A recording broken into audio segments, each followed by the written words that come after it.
The wind didn't howl, it screamed, shrieking through the jagged teeth of the glacier. The 5 climbers moved in a tight line, roped together, their faces half frozen behind fogged goggles. Mason Hale, their guide, knew this mountain better than most, but the storm had erased every landmark. The snow underfoot was as brittle as glass, creaking ominously with every step. They were almost clear of the exposed ridge when the sound came, a deep, groaning snap from somewhere beneath them. Before anyone could react, the ice shattered.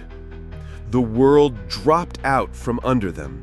They plunged through white darkness, rope snapping in Mason's grip, ice battering their helmets until the fall ended with a bone-jarring crash. Silence. The snowflakes still fell, but slower here, drifting through a jagged gap in the ceiling far above. The air was deathly still, heavy, and colder than the surface. When Mason's headlamp flicked on, the beam swept over dozens of shapes in the cavern below. Not rocks, not debris, bodies, frozen mid-motion, eyes open, their skin taut under glassy ice. At first, no one spoke. It was too much to take in. The bodies weren't human. Their silhouettes were wrong. Their joints bent slightly backward, their skulls too narrow, too long. The hands ended in elongated claws, each one tipped in black keratin. The eyes were the worst, clouded over by centuries, yet still somehow fixed on the intruders. "Animals?" Claire whispered. Mason crouched beside one, brushing frost away. "Animals don't dress themselves." Around its wrists and neck were thin black bands, etched with curling symbols like nothing Mason had ever seen. The metal was warm to the touch despite the sub-zero air. That's when they heard it, faint, low, and impossibly deep. A sound that seemed to come from the ice itself, like a single heartbeat every 10 seconds. They needed to find a way out. Their rope was shredded from the fall, and the walls here were smooth, polished by centuries of slow glacial grinding. They pressed deeper, hoping for another fissure. The tunnels narrowed and twisted, each turn revealing more frozen figures. Dozens, maybe hundreds, all caught in mid-stride, mid-lunge, mid-scream. Some had their jaws open wide enough to unhinge, rows of teeth jutting like shards of glass. In a smaller chamber, they found one split in half, not from age or ice movement, but as though it had broken free. The skin inside was leathery, jet black, and glistening with moisture. Blood, deep, syrupy red, was slowly thawing in its veins. Then Claire screamed. One of the frozen figures in the wall had moved, only slightly, but enough. Its hand was no longer flat at its side. It was pressed against the ice, claws curled inward like it was pushing forward. From somewhere behind them came the sharp, unmistakable sound of ice cracking, not from shifting, from straining. They ran, boots hammering against frozen ground, headlamps bouncing across jagged walls. The cracks followed them, first distant, then closer, echoing from all sides. Sometimes they heard splintering. Sometimes they heard a wet pop, like joints snapping into place after centuries of stillness.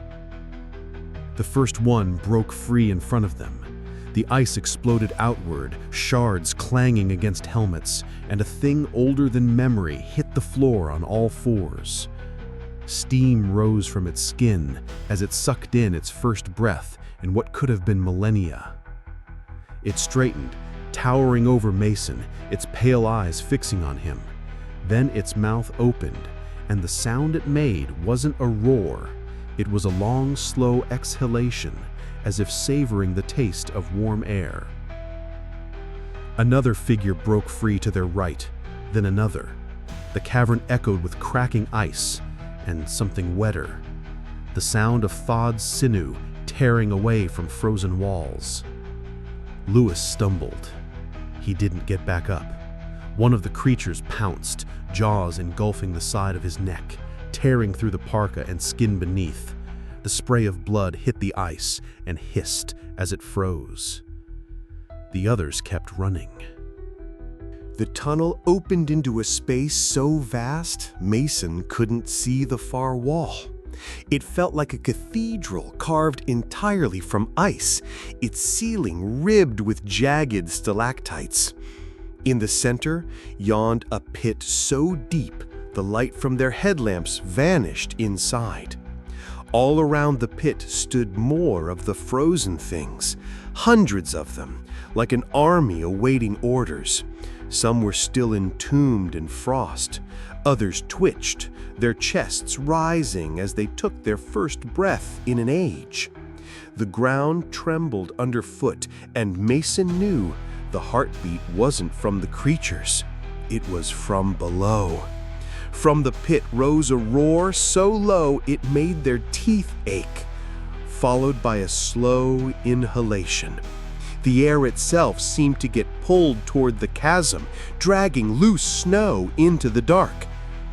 Claire slipped, sliding toward the rim. Mason caught her hand, but another hand, inhuman, black, with claws like obsidian, clamped around his wrist. Its grip was cold enough to burn. As it pulled him forward, Mason had one last thought before the darkness took him. They hadn't fallen into a crack in the glacier. They had been swallowed. When the rescue team arrived days later, the crevasse was gone, as if it had never existed.